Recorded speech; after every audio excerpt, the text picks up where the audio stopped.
వి gold trusted gold buyers మీరు తాకట్టు పెట్టిన బంగారాన్ని విడిపించి ఈ రోజు ఉన్న మార్కెట్ ధరకు కొనబడును. ముఖ్యమంత్రి గారు ఏం చేస్తున్నారు సార్? ఇక్కడ లేచి ఓ 4 పేర్లు చదివి, అధ్యక్ష మీ ప్రభుత్వం మీద ప్రజలకు నమ్మకం లేదు. ఎందుకంటే రేవంత్ రెడ్డి గారు మీరే చెప్పినారు, సమగ్ర కుటుంబ సర్వే జరిగినప్పుడు తమరిచ్చిన ఉపన్యాసమే మొత్తం యూట్యూబ్లో ఉంది, అన్ని టీవీలలో ఉంది. ఏమన్నారు సార్ ఆ రోజు? ఆ ముఖ్యమంత్రి చెప్తాడు, సరే ఎవరు పడితే వాళ్ళు వచ్చి మీ ఇంటికి వచ్చి వివరాలు అడిగితే ఇచ్చేస్తారా, అవలగాలు దివానాగాలు ఇచ్చేస్తారా అని మాట్లాడింది రేవంత్ రెడ్డి గారు, మేం కాదు. మీరు చెప్పిన మాటలనే ఎన్యూమరేటర్లకు చూపెట్టి చెప్పినారు, మేము ఇయ్యము మీకు వివరాలు, 57 రకాల వివరాలు అడుగుతున్నారు, ఎట్లిస్తాము మీరే అన్నారు ఆనాడు. ఎవరు పడితే వాళ్ళకి ఇచ్చేస్తామా వివరాలు అని మాట్లాడింది, అదే చూపెట్టి అడిగింది. అధ్యక్ష వాస్తవం ఏంటంటే అధ్యక్ష, సమగ్ర కుటుంబ సర్వే 2014లో జరిగింది. శాంతికుమారి గారు ఉన్నారు, రామకృష్ణారావు గారు ఉన్నారు, సందీప్ కుమార్ సుల్తానియా గారు ఉన్నారు. అప్పుడు ఇదే అధికారులు అధ్యక్ష, అప్పుడెవరు వేరే లేరు. సమగ్ర కుటుంబ survey, I'm saying this on record, I worked as a minister for 9.5 years. Yes, చేసింది మొత్తం ప్రభుత్వ అధికారులే, చేపించింది ప్రభుత్వమే.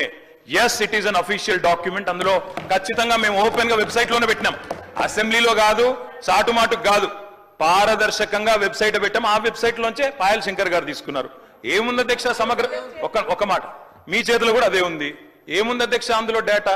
తేడా ఏంటంటే కేసీఆర్ గారి ప్రభుత్వానికి కాంగ్రెస్ ప్రభుత్వానికి అధ్యక్ష, సమగ్ర కుటుంబ సర్వేలో పాల్గొన్న కుటుంబాల సంఖ్య 1,03,00,000 కుటుంబాల అధ్యక్ష, 1,03,95,000. మొత్తం పాల్గొన్న ప్రజలు 3,68,00,000. 3,68,00,000 జరిగింది ఒక్క రోజులో, 24 గంటల్లో రాష్ట్ర వ్యాప్తంగా ప్రతి ఇంటిని ఎన్యూమరేట్ చేసి అత్యద్భుతంగా చేసినాం మేము. చేసిన తర్వాత ముఖ్యమంత్రి గారు నిజంగా ఎంత మిస్లీడింగ్ గా మాట్లాడుతున్నారంటే అధ్యక్ష, వారు అంటారు, అధ్యక్ష ఇంతకు మించిన టాపిక్ లేదు అధ్యక్ష, వారు అడిగిన ప్రశ్నకు తప్పకుండా మా ప్రభుత్వం గతంలో చేసిన పని గురించి వారు అనుమానాలు తలెత్తే విధంగా ఏదైతే మాట్లాడినారో దాని గురించి చెప్పాలి అధ్యక్ష.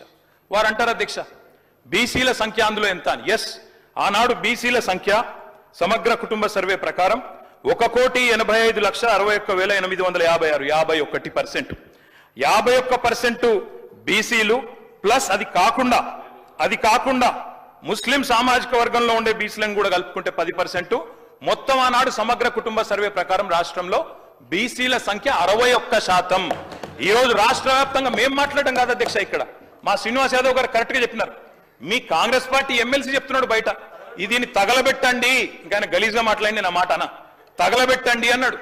దీన్ని తగలబెట్టండి, ఈ నివేదికను తప్పుల తడక అని కాంగ్రెస్ పార్టీ ఎమ్మెల్సీ చెప్తున్నాడు, మేం కాదు. రాష్ట్ర వ్యాప్తంగా బలహీన వర్గాల సంఘాలు చెప్తున్నాయి. ఏమని చెప్తున్నాయి అధ్యక్ష? సమగ్ర కుటుంబ సర్వేలో 1,85,61,000 ఉన్న బీసీలు ఎట్లా 1,64,64,00,000 తగ్గినరు, 51% 46% ఎట్లయిందని అడుగుతున్నారు.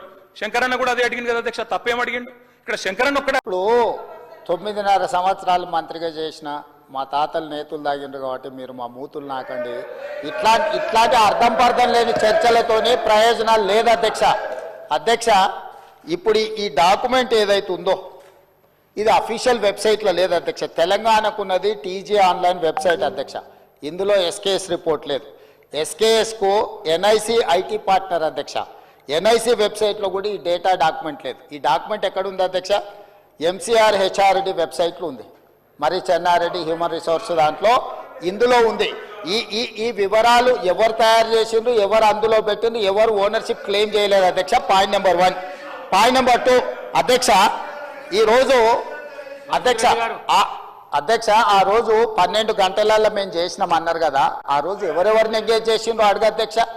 దారిన పోయే దానే నుంచి ఎవడు వస్తుండో, ఎవడు పోతుండో, ఎవరికి ఏ బాధ్యత ఉందో, ఎవరు చేసిండో వాళ్ళ వివరాలు వీళ్ళ దగ్గర ఉన్నాయి అధ్యక్ష. ఇండ్లలోకి వచ్చి అడిగినోడు ఉదయం 7 గంటల నుంచి సాయంత్రం 7 గంటల వరకు 12 గంటల్లో ఇన్ని కోట్ల మందిని మేము చేసినామని వాళ్ళు చేస్తున్నామని చెప్పడానికి నటించి చేసిరు. ఇవాళ మేము పకడ్బందీగా చేస్తే ప్రధాన ప్రతిపక్ష నాయకుడిగా ఆయన 9.5 సంవత్సరాలు మంత్రిగా చేసిన ఈయన ప్రభుత్వం మీద నమ్మకం లేదంటే, ఇదే ప్రభుత్వం ఈ సభను ఏర్పాటు చేసింది, ఇదే ప్రభుత్వం ఈ సభలో డాక్యుమెంట్ పెట్టింది, ఎందుకు చర్చలో పాల్గొంటుంది అధ్యక్ష? అసలు అర్హత ఉందా? అసలు ఈ చర్చలో పాల్గొనే అర్హత ఉందా అధ్యక్ష? ప్రభుత్వం మీద నమ్మకం లేదని ప్రధాన ప్రతిపక్ష నాయకుడు ప్రభుత్వం మీద ప్రజాస్వామ్యం మీద నమ్మకం లేదని సభలకు రాకపోను వచ్చిన ఆయన బర్తెగించి మాట్లాడుతుంటే నేను ఒక్కటే మాట చెప్పదలుచుకున్నాను అధ్యక్ష. దయచేసి తమరికి విజ్ఞప్తి చేస్తున్నా, ఈ సర్వేలో పాల్గొన్న వాళ్ళను మీరు శిక్షించాలి. ఆ శిక్ష మొట్టమొదట ఈ సర్వేలో పాల్గొన్న వాళ్ళకు మీరు మైక్ ఇవ్వద్దు అధ్యక్ష. సర్వేలో పాల్గొంటేనే మైక్ ఇవ్వండి.